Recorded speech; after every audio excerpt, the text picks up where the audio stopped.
welcome or welcome back to Hazel Jane Tarot, and this is the fourth installment of my deck collection series in December 2021. This video will be looking at all the tarot decks I used in 2021, so whether I used it once or whether I used it a lot. I went back through my Instagram, back through my tarot journal. Not every deck I had used was recorded. There were a couple more that I remembered using for maybe bedtime pulls, for example, that I didn't journal about, and I've got them all here. So you've already seen, if you've watched the videos, I'll try to link them below just in case you haven't seen them, my tarot decks that I didn't work with this year, and then my 2 oracle videos of the oracle decks I worked with and didn't work with this year. So this is the tarot, and this is probably the biggest number of decks, so I'm going to try not to spend too long on each one, but if you stick around and watch the video, thank you for joining me. So as you can see, the first 2 decks I worked with in 2021 was the Spirit Keepers Tarot. Now, I'm not going to be going through the whole year chronologically, but I just remember this deck very distinctively because I used the Spirit Keepers Tarot to do my year ahead 12-month reading. So it's maybe not showing up in this light. I'm sorry, it's 3 p.m. on a December evening in Ireland, and it's so dark that I've had to turn on a ceiling light to try to get a bit of light on the cards. And it does mean that it's not as good as natural light. But I don't know if you can quite see, this is the black and white one, the first edition, and this is the sepia toned Vitruvian edition. They don't look that different under this light. So what I did was I used the first edition, the black and white deck, to pull a card for myself for each month of the year for my energy. And then I used the Vitruvian edition to pull a card for the bigger picture, like in the world around me. What was the energy going to be like? With things having been so unsettled in 2020, I think I wanted more than just a card for myself, but I wanted to, it's a futile effort, isn't it? Like with these really unsettled times, but to try to have some sense of what's coming, and to be able to prepare mentally for some of the changes around us. I don't know how successful that was really as an approach to reading. I think 12 months is a very long time frame, and my feeling about every time I've done 12 months ahead as a reading in January or end of December, I think you're casting your net pretty far. And some of the things that came up in my 2 cards definitely resonated for different times of the year that I've just been through, but they didn't always match directly to like the month of September. Maybe it was 2 months later that I experienced illness, or a couple of months, it didn't quite match up anyway. But I think that combination of using the black and white Spirit Keepers Tarot for my own inner kind of experience, and using the Vitruvian Tarot for more of a social, like broader society experience, that seemed to work pretty well. And working with the 2 decks as a pair was really nice. Oh look, I've put them in the wrong boxes. Oops, I'll sort that out later. But that so that was the first 2 decks I worked with, and I didn't work with them the rest of the year other than that. Another deck that I worked with early in the year was this Modern Love Tarot by Ethany. So Ethany designed the deck and did the book, and the art is by Lucy Morningstar. Now, the box, the whole package, everything, I pre-ordered this way back in 2020 and it arrived in January 2021. So as you can see, it's a really chunky guidebook, and it's a great deck. I think especially if you were a professional reader or thinking of becoming a professional reader and you wanted to be prepared for doing love readings, this book's great because it has general love meanings, single, ready for dating, committed relationship, struggling relationship, end of a relationship. So it gives you for every card like 6 possible love related interpretations. So that just as a book I think is really useful, and of course you've got those full page illustrations throughout. So this deck, my relationship with this deck has been a bit strange. in that I love it. Like, I think the backs are gorgeous and the gilding's really nice. And I love Lucy Morningstar's art. I think the job that she's done, I guess it's a combined thing. And my understanding of how it works is that Ethany kind of came up with the concept of what she wanted to see in the card, and then Lucy Morningstar illustrates it. But I really adore some of the images in this deck. Like, let me see if I can find some of my faves. Well, like Justice is going to couples counselling, I think is really a great interpretation.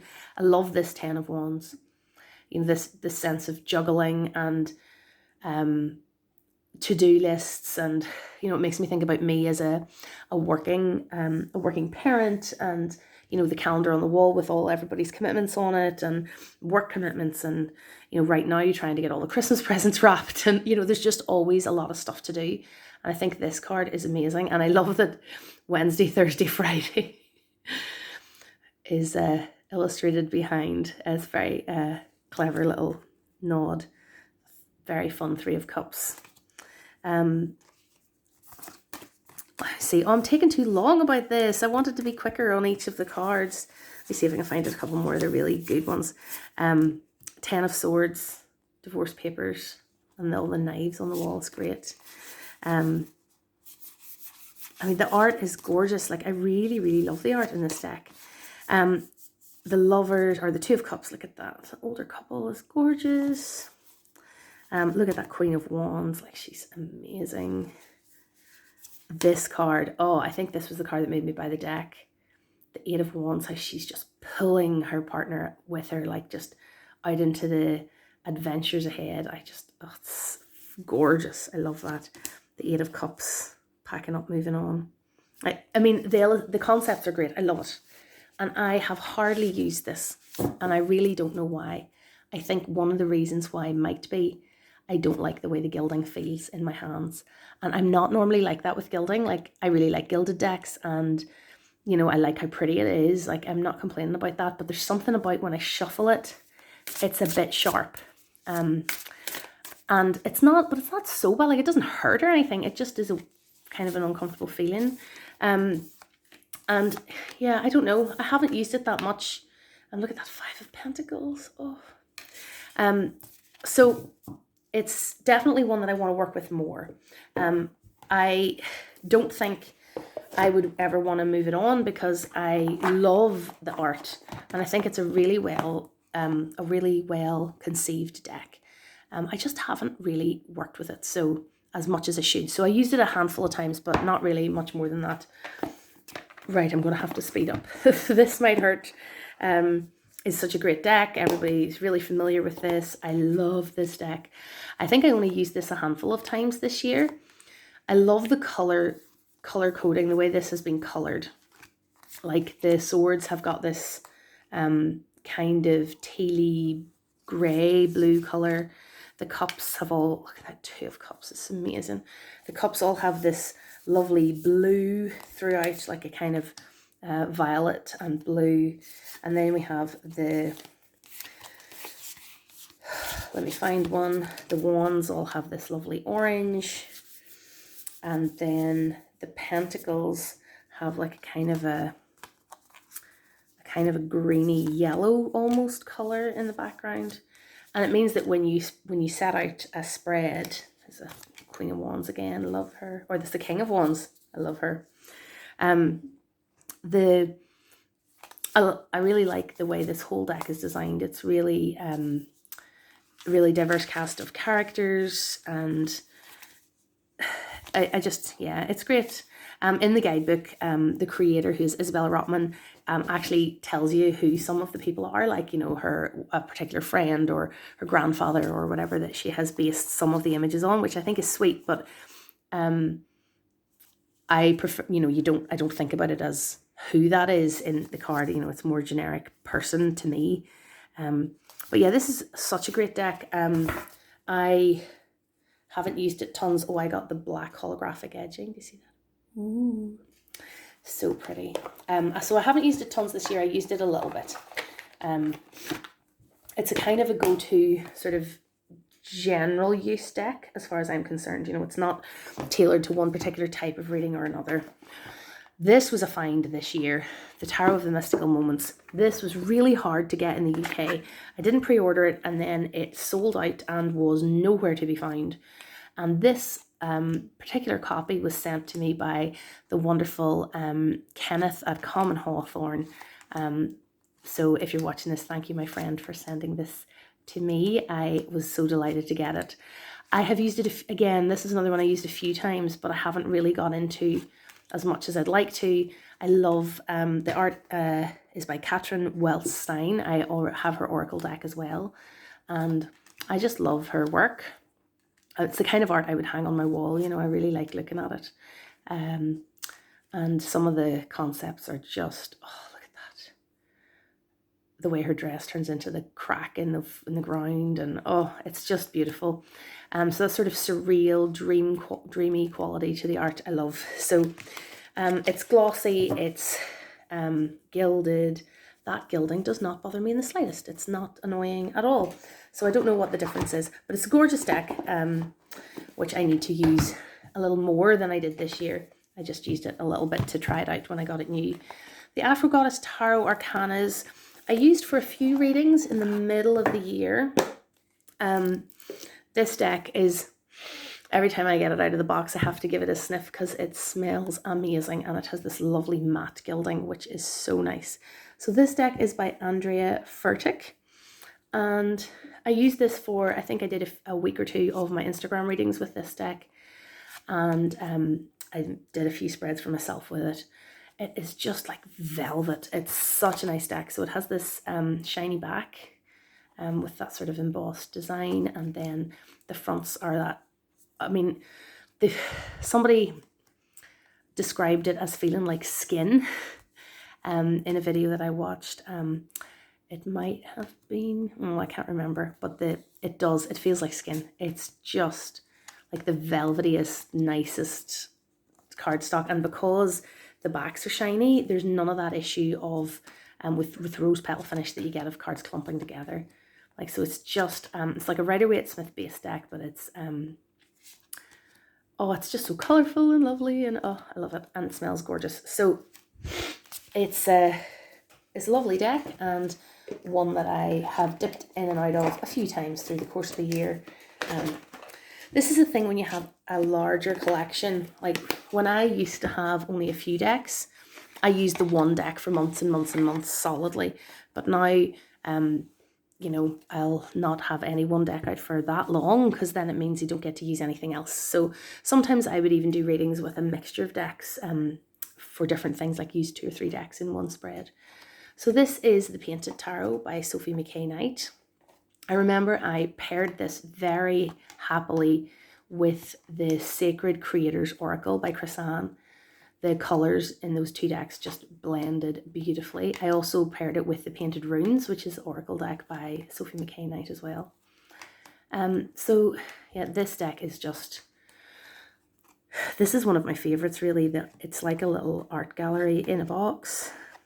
I love to pull daily cards from this and just look at them sitting, because the colours are so vibrant, and the so it is Rider-Waite-Smith based. It doesn't tell the stories as obviously as Pixie's art does, so I think it helps if you're already familiar with the tarot when you come to this deck. And one of my favourite tarot cards of all time, the 3 of Wands in this deck, which I have an art print of. It's gorgeous. So another one that I used it a bit more than some of the others. I think I used that a few different times through the course of the year.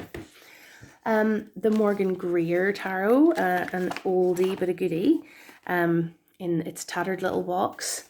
This I remember I paired very happily with the Cedar McLeod's Oracle, the Threadbind Oracle, sorry. The colours and this card size were just perfect match, and they went really well together. So again, this is a really lovely straightforward reading deck. I would consider this kind of a general use tarot deck, very similar to This Might Hurt, you know. But I'll not spend too much longer on that because everybody's seen it before. It does kind of need a bag or something to live in because that's fallen apart. So this was a new deck to me this year, the Sun and Moon Tarot, and I have the mini in a tin version. And I got this in a trade, and I got it just before I went on holidays. So I took this deck with me on holidays. And it was a really nice little deck to take on holidays. It's my only in a tin deck. My understanding is that the deck is based on the Thoth system. The person who had it before me, I don't know if you can see, yeah, they Tipp-X'd or covered out with a black Sharpie the keywords, the Thoth keywords. So the art is actually quite Rider-Waite-Smith-esque. So it works okay with the words blacked out. I do really like the style of this deck, and the cards are so tiny, it's a little bit hard to see sometimes, but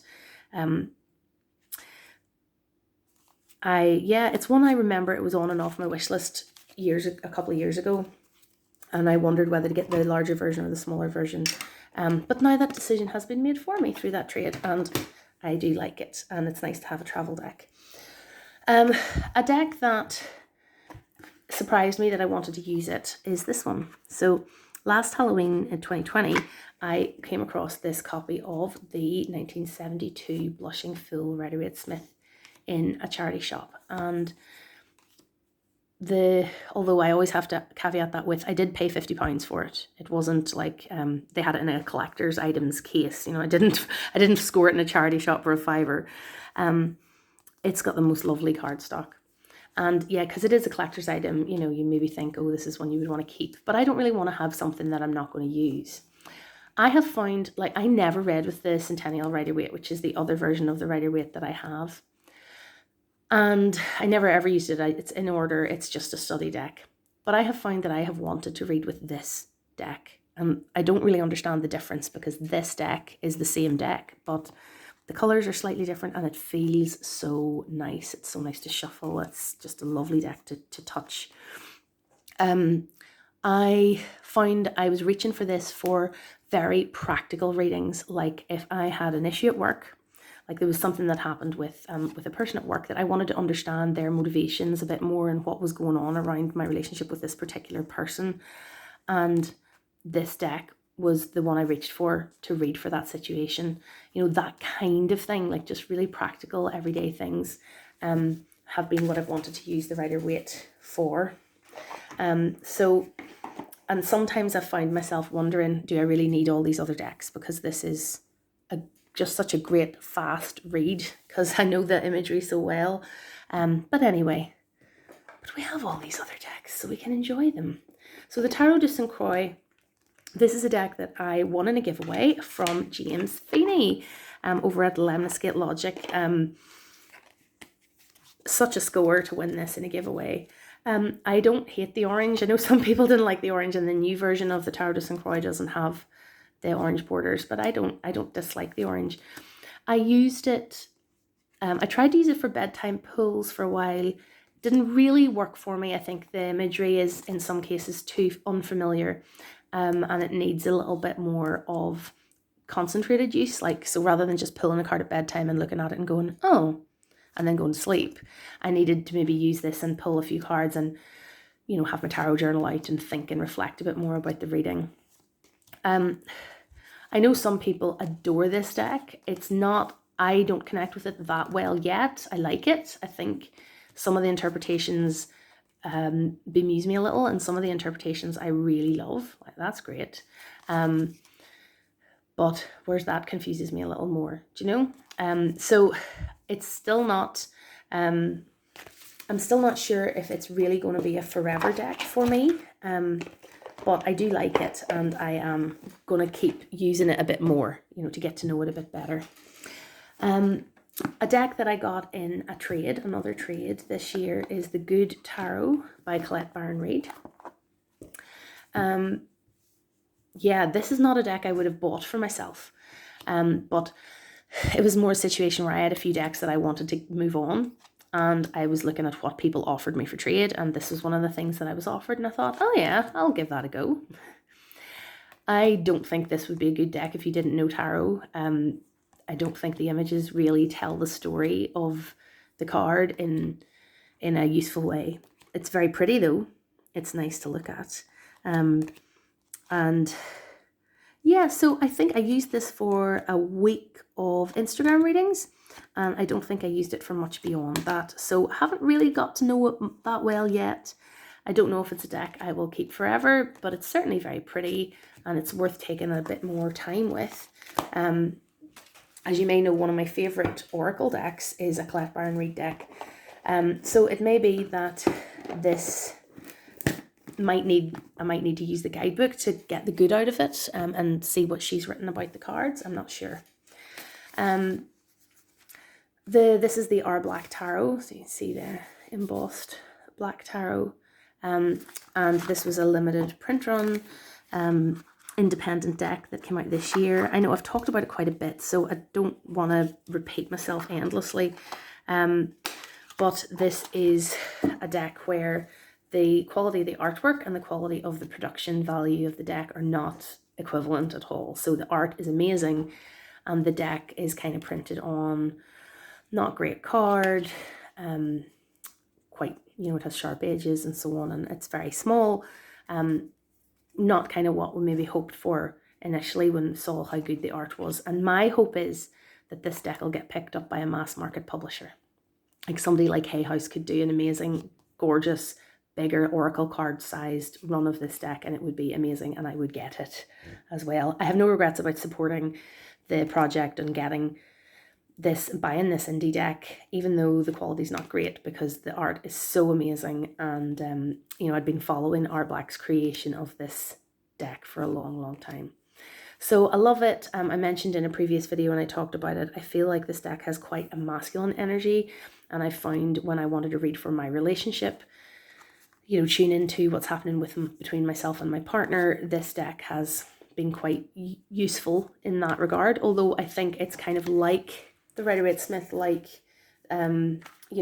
This Might Hurt. It's a kind of a general reading deck for me, and you could kind of use it for anything.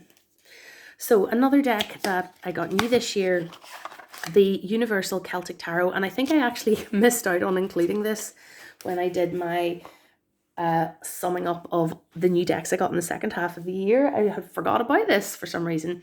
This has lovely cardstock. Oh, I love it. I love the cardstock. This is Lo Scarabeo, and Christina Scagliotti is the artist on this one, and the little booklet is by can't see it on the box, Floriana Nativo. I feel like they missed a trick a little bit with this deck in that they didn't make every card about a particular story from Celtic mythology. Like, I've done a deep dive review of this, so I'll not go into it too much, but like there's, for example, in the little booklet it tells you this is supposed to be Manannán mac Lir, who's the sea god, Irish god of the sea, so that's nice. But then other images are kind of just generic fairies, like this one. And there's also, like, quite clearly that is Keira Knightley, like that is for sure. And there's Legolas from Lord of the Rings, and you can see people from actors and so on's faces in some of these cards. I'm not into dragons, as I might have mentioned before. Like mythical creatures generally, like unicorns and dragons and stuff like that, is not something I enjoy that much, and even fairies, not really. But I really enjoy that that's Cuchulainn on the chariot, and it is very beautiful. Like, the art is just so pretty, and I like Celtic decks. So when I've tried to read with it, I've not found it all that great. I maybe haven't spent long enough with it, as is the case with many of the new decks I've got this year. So whether this is a collector's item that I'm just going to keep as a Celtic deck, or whether a bit more of deep work with it will help, I don't know yet. The Slow Tarot by Lacey Bryant. I've had this for a while and I love this deck. I used it only a little bit this year, and every time I take it out to look at it, I'm reminded how much I love the art and how I really should use it more, because it is just so gorgeous. Every one of these is an oil painting, and it just blows my mind. I mean, I know art created on a computer is still art, but the idea of Lacey Bryant painting 78 canvases with these amazing paintings, and then she had a gallery exhibition, I think, and the originals obviously were for sale. it just kind of blows my mind, the amount of work. And I love the fact that a tarot deck can be like an art gallery in your hand. My favorite cards in this deck are really the court cards. They have so much personality. Like, look at those two queens. Like, they're both in yellow, but they're so different. And just the symbolism in the cards and the way it's all been woven in. I just absolutely love the court cards in this deck. Not every single card resonates. There's a few that I don't brilliantly get, but I really do love the deck. Look at that Page of Swords. She's amazing. And this one, the Two of Wands, she really reminds me of somebody I know. And I also love just this dynamic of planning out your next adventure. And oh yeah, so I really like this slow tarot, and I need to do a proper deep dive review of it. As like, I think one of my to-do list things for 2021 could be to do reviews of all my decks, like proper reviews of them, and go into them in detail. If you would be here for that, please let me know. Because I want to slow my roll on buying new decks. So going back through my decks and doing actually deep dives on the ones I've got would probably be the best way for me to come up with new content on decks anyway. So this is the Crystal Tarot. This is a Lo Scarabeo deck, and the art is by Elisabetta Trevisan. So the cards used to be that size, and then I've trimmed them down because they had a huge amount of border and stuff on them. And I'm quite pleased with the trim job. I could do with maybe edging it. So as you can see, this is a pip deck, and I got this actually as a gift last year, I believe.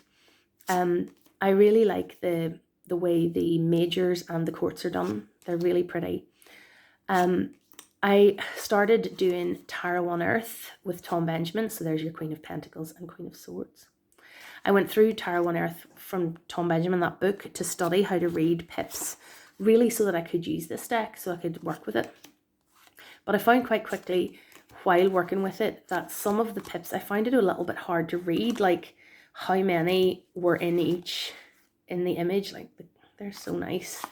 But then, you know, trying to find one with a lot on it, like there, you know, I would kind of have to 1, 2, 3, 4, 5, 6, 7, 8, 9 cups, you know, count them to know which card I was looking at, especially because I cut the names off, so that's probably not helping. So yeah, it's a pretty deck, and it's kind of now a pocket deck. I think I need to get a little pouch for it, but yes, I haven't. I thought I was going to use it when I got into the pips reading course, and then I didn't use it that much, because what I actually ended up doing was I bought a different Marseille deck, because I found the pips on the Crystal Tarot a bit hard to read. So it may be that I end up trading it or passing it on otherwise. So this is the deck I got instead. So you can see there, like, it's the way that, even though the number's there, the way that's visually assembled, it's much, much clearer very quickly that that's 7, you know, without having to count them. The courts in this are really fun, and the majors, like, obviously a 4. This I find a little bit harder, but the number helps me, so that's a 10. And because it's using a more traditional Marseille layout, it fed in more easily to what I was reading in Tarot on Earth about the way the pips are laid out. So I've done a full review of this one recently as well on my channel. So that's Le Tarot Noir, and that's my second pip deck, and that was the one I bought to work with once I was getting into studying Marseille.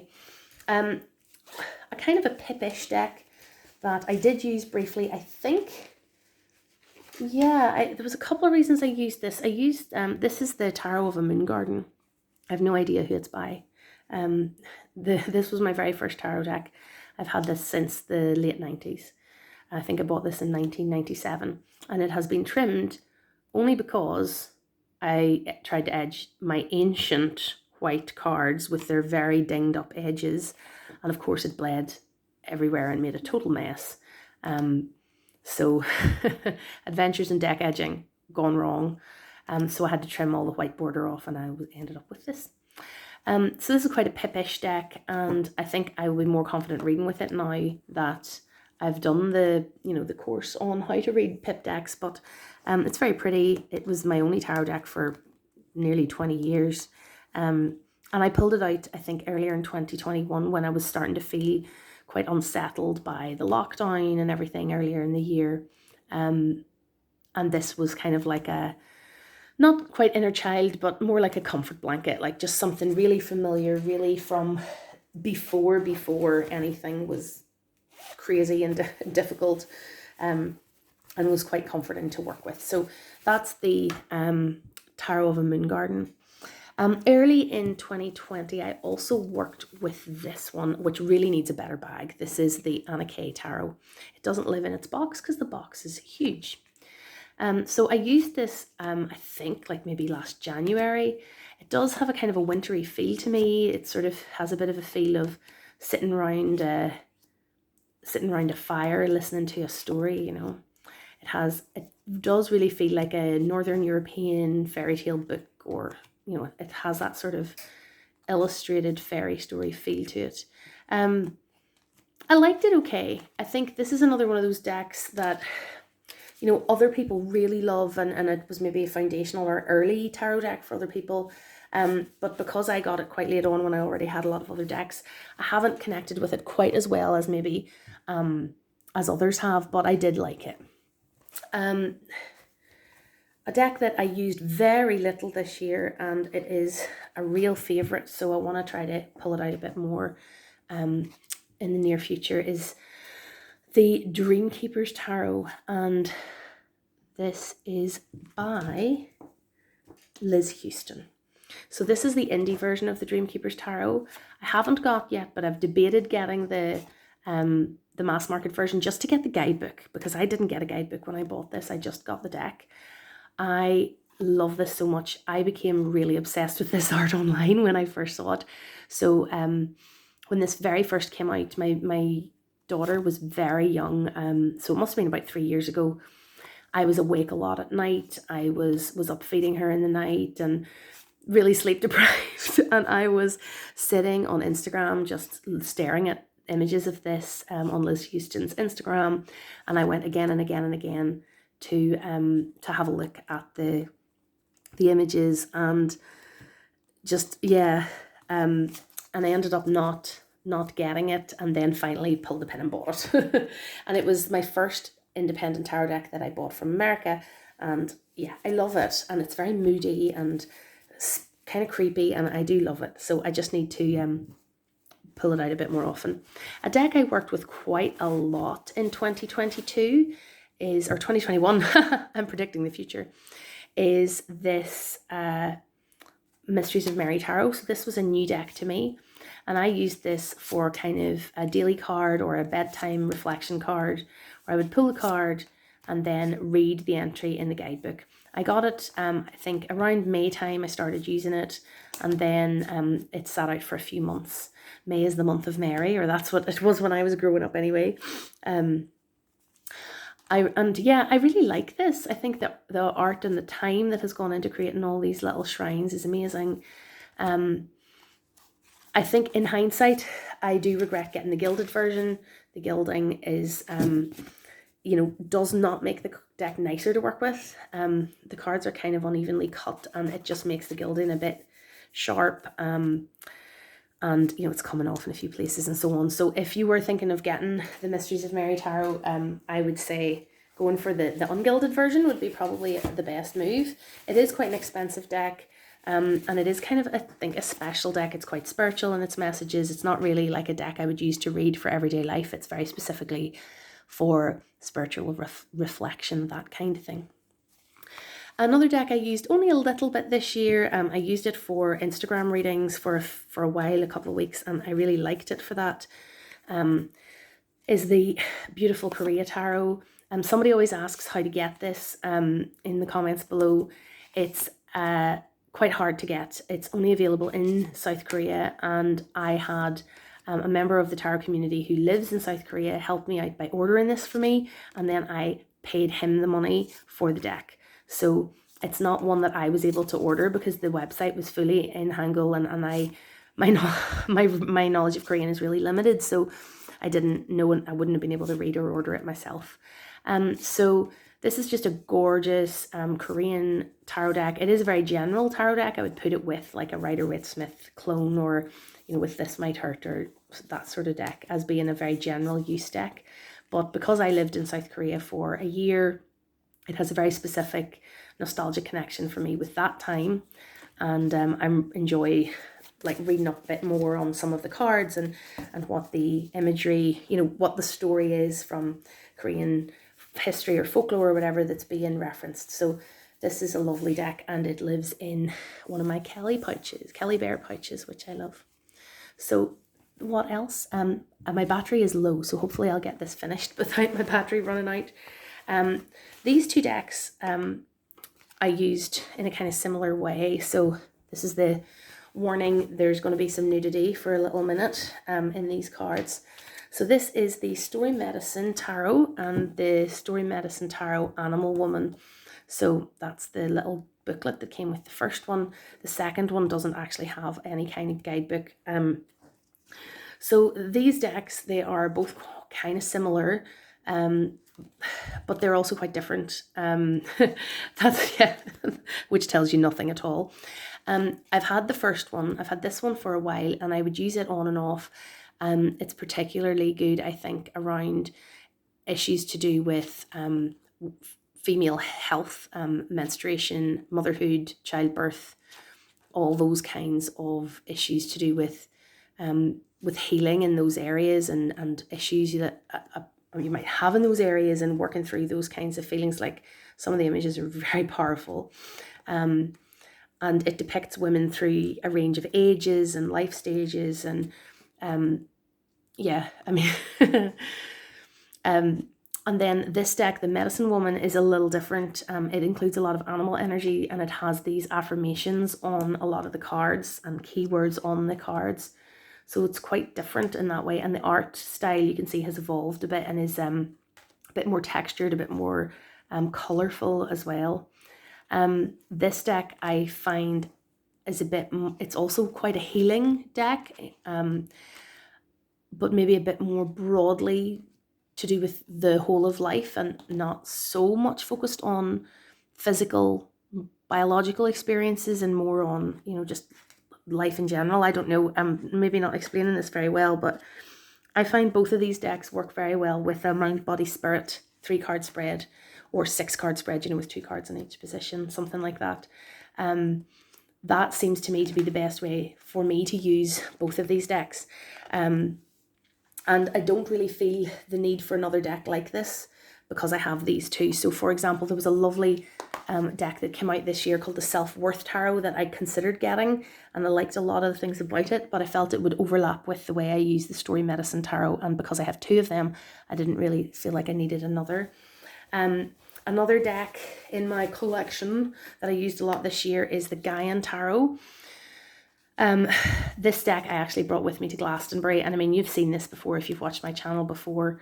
This is my favourite tarot deck. So I used this quite a bit, and I brought it with me to Glastonbury. I used it for all my readings about that trip, and when on that trip I took it to the Chalice Well as well when I was there. So it's just a really special deck. I have a huge long video diving into the Gaian Tarot on my channel if you want to check out all 3 different editions and so on. I used this a little bit, the Fountain Tarot. This is a deck that I contemplate moving on because I don't really use it. Again, it has that kind of hard gilding. It's very pretty gilding.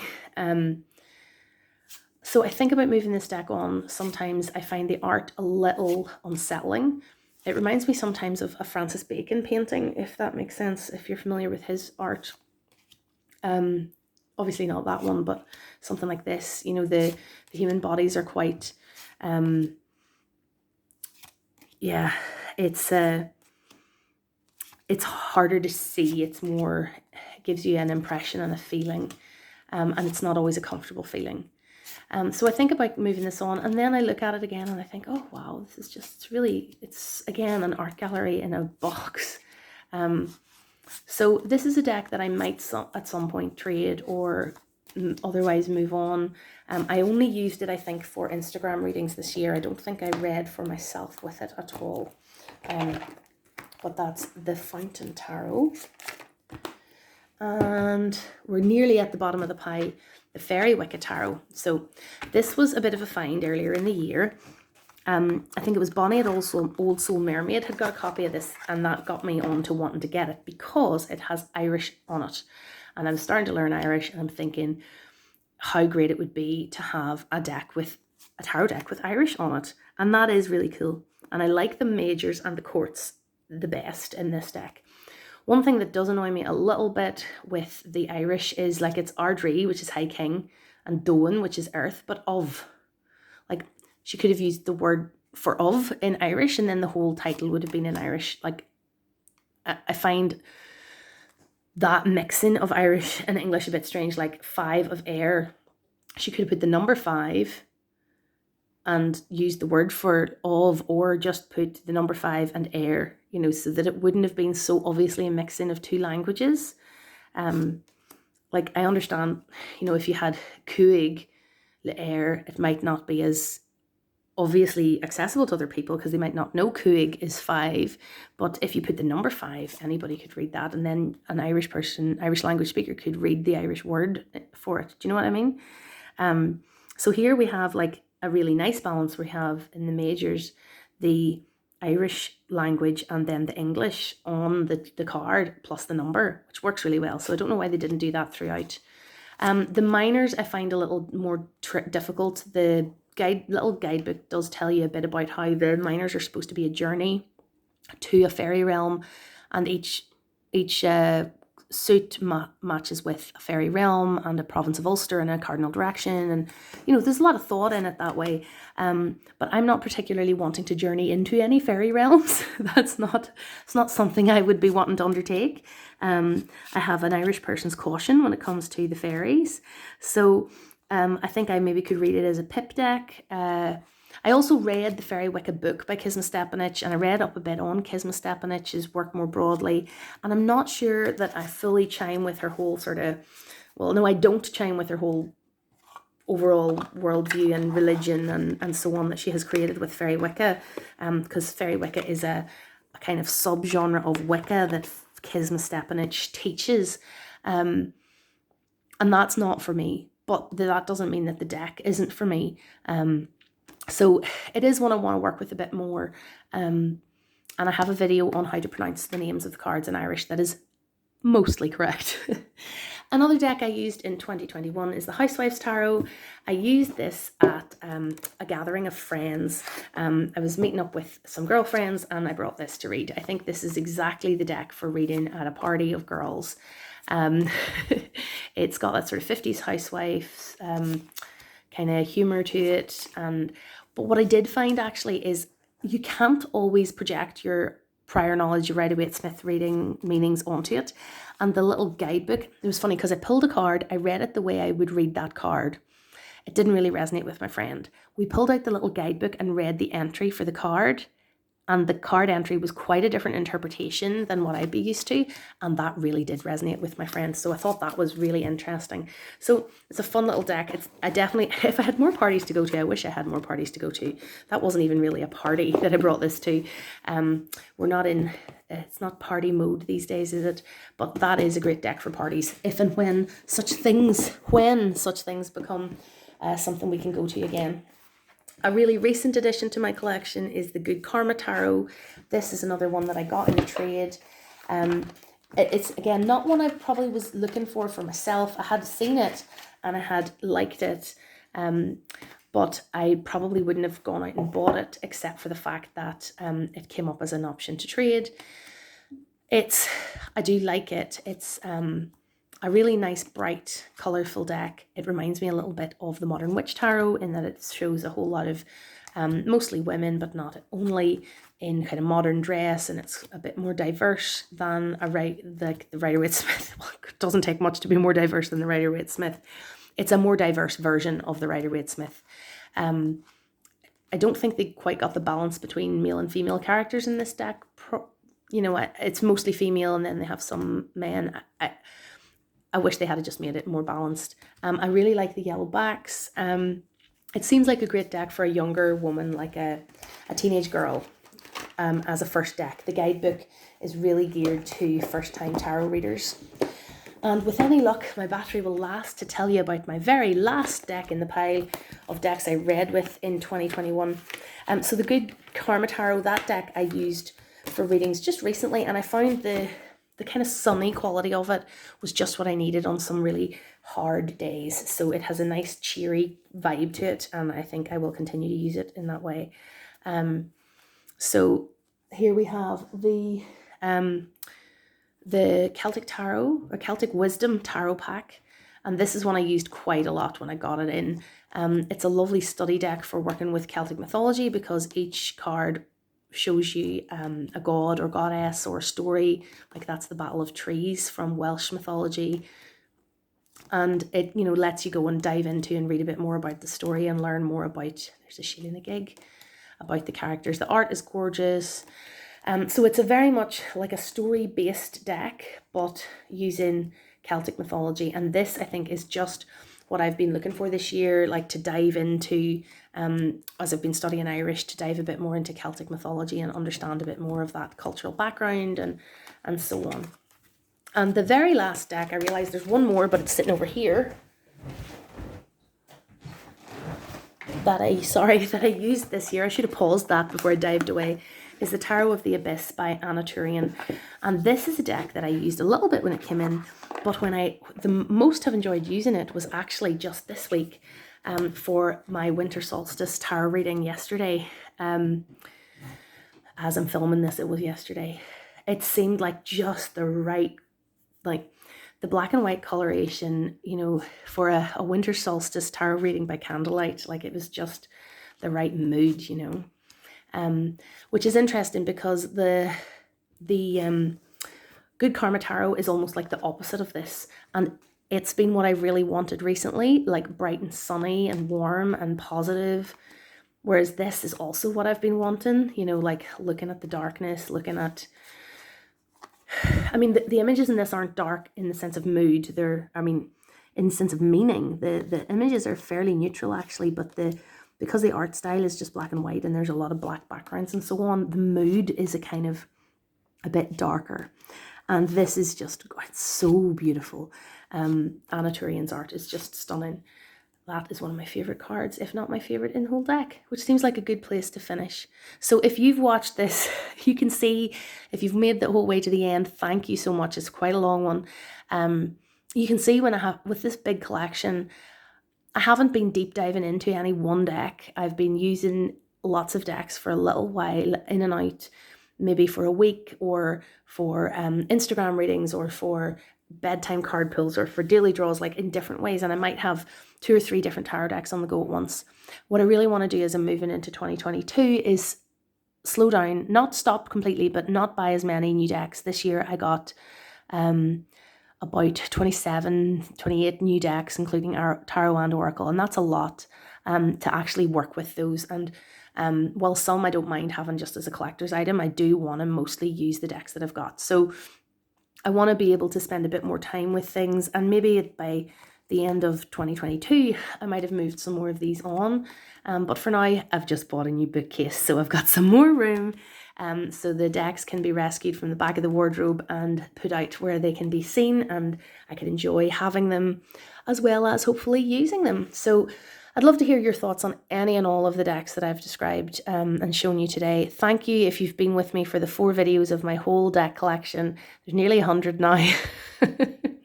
So yeah, thanks for watching, and I'll see you again soon. Bye.